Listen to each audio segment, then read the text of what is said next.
Hello বন্ধুরা, কেমন আছো সবাই? আশা করছি সবাই ভালো আছো। সুষমাস কিচেনে তোমাদের সবাইকে আরও একটা নতুন রেসিপির সাথে অনেক অনেক স্বাগত। তো দেখো, আজকে আমি আরেকটা নতুন রেসিপি নিয়ে চলে এসেছি, সেটা হচ্ছে চিড়ের কাটলেট।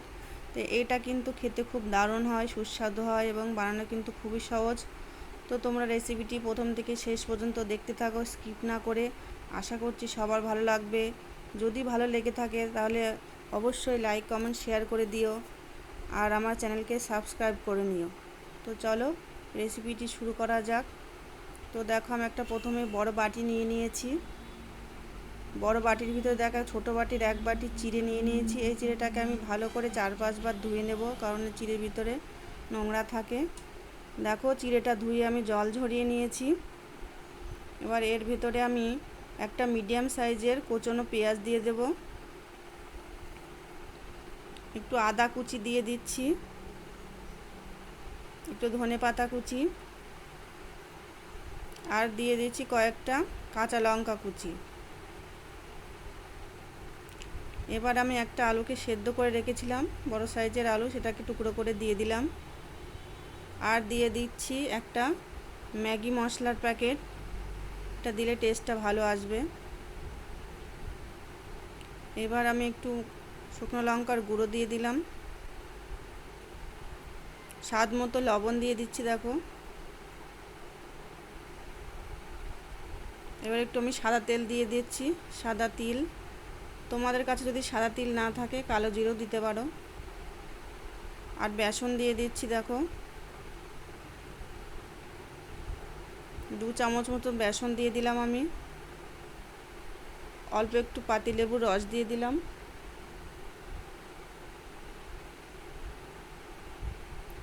এবার আমি দেখো সব কিছুকে হাত দিয়ে ভালো করে মেখে নেব। সব কিছু করে ভালো করে মিশিয়ে মেখে নিয়ে একটা ডো তৈরি করে নেব। দেখো, একটা ডো তৈরি হয়ে গেছে। আবার হাতে লেগে যাচ্ছিল মাখার সময়, সেই জন্য একটু সাদা তেল মাখিয়ে নিলাম, আর হাতে লেগে যাবে না। দেখো, একটা ডো তৈরি হয়ে গেছে, একটা সফট ডো, আর হাতে লেগেও যাচ্ছে না মাখার সময়। এবার আমি এই ডো থেকে লেচি কেটে নেব। দেখো, গোল গোল করে আমি লেচি কেটে নিচ্ছি।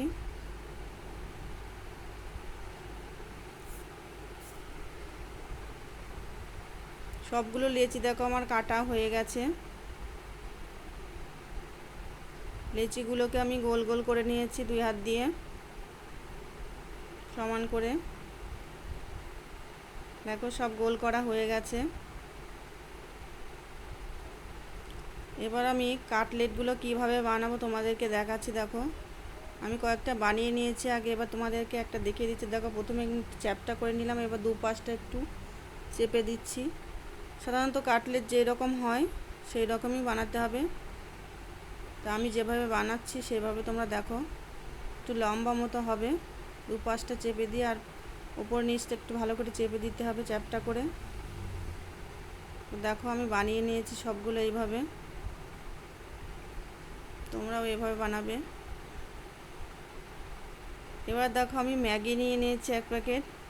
এবার এই ম্যাগিটাকে আমি গুঁড়ো করে নেব, একদম মিহি করব না, একটু গোটা গোটা থাকবে। দেখো, এইভাবে গুঁড়ো করে নিতে হবে, আমি যেভাবে গুঁড়ো করে নিয়েছি।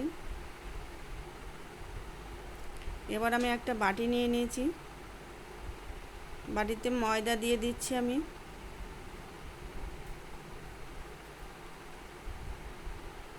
দেখো, 4 চামচ মতো আমি ময়দা দিয়ে দিলাম।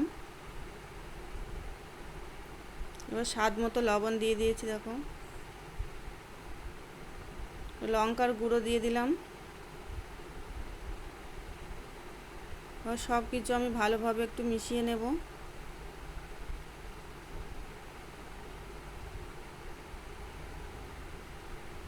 মিশিয়ে নিয়েছি। এবার আমি জল দিয়ে একটা ব্যাটার বানিয়ে নেব। প্রথমে অল্প অল্প জল দেবো, একবারে জল দেবো না, নাহলে ব্যাটারটা পাতলা হয়ে যাবে। ব্যাটারটা খুব পাতলাও করা যাবে না, আবার খুব ঘনও করা যাবে না। দেখো, আমি যেরকমভাবে ব্যাটারটা বানিয়েছি সেরকম করতে হবে, এরকম ঘনত্বের বানাতে হবে ব্যাটারটা। এবার আমি এই ব্যাটারের ভিতরে এক একটা কাটলেট ডুবিয়ে নেব। ডুবিয়ে নিয়ে যে ম্যাগি গুঁড়ো করে রেখেছিলাম সেই ম্যাগির গুঁড়ো দিয়ে আমি এবার কোট করে নেব, যেরকম ব্রেড ক্রাম্বস দিয়ে কোট করে নেওয়া হয়। আমি এখানে ম্যাগি নিয়েছি সেই জন্য কোট করার জন্য। এবার আমি ভালো করে কোট করে নেব ম্যাগি দিয়ে। প্রত্যেকটাকে আমি এইভাবেই কোট করে নেব।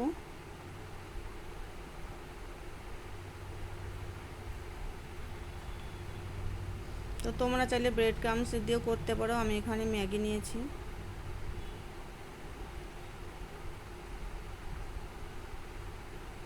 তোমাদেরকে আমি একটা দেখালাম, এইভাবে আমি সবগুলো কোট করে নিয়েছি।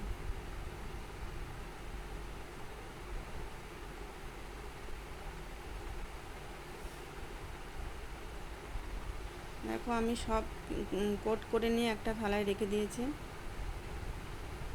এবার আমি এগুলোকে ফ্রাই করে নেব। আগে থেকে আমি তেল গরম বসিয়ে দিয়েছিলাম, তেলটা গরম হয়ে গেছে। ভালো করে তেলটা গরম করতে হবে। দেখো তেলটা ভালো গরম হয়ে গেছে। এবার আমি এক এক করে কাটলেটগুলো তেলের ভিতরে ছেড়ে দেব। কাটলেটগুলো যখন ভাজা হবে তখন কিন্তু গ্যাসের ফ্লেমটা মিডিয়াম টু লোতে রাখতে হবে, নাহলে ভিতরে যে ইয়েটা দেওয়া আছে পুরটা সেটা কিন্তু কাঁচা থেকে যাবে।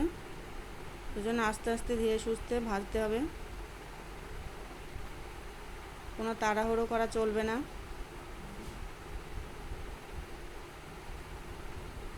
দেখো লাল লাল হয়ে ভাজা হয়ে গেছে। এবার আমি একটা তুলে নিচ্ছি, আর একটা তুলে নেব। এবার আমি আবারও দেখাচ্ছি, আবারও দুটো দিয়ে দিচ্ছি তেলের ভিতরে। এইভাবে আমি সবগুলো ভেজে নেব লাল লাল করে আস্তে আস্তে, যাতে ভিতরটাও ভালোভাবে ফ্রাই হয়, সেদ্ধ হয়ে যায়। সেইভাবে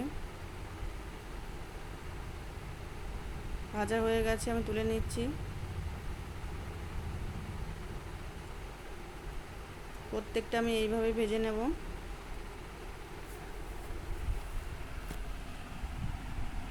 সবগুলো আমার ভাজা হয়ে গেছে। দেখো আমি একটা প্লেটে রেখে দিয়েছি। তোমরা এই কাটলেটগুলোকে যে কোনো চাটনির সাথে খেতে পারো, টমেটো সস, চিলি সস, যে কোনোর সাথে ভালো লাগবে। তো তোমরা বাড়িতে ট্রাই করে অবশ্যই আমাকে কমেন্ট করে জানিও।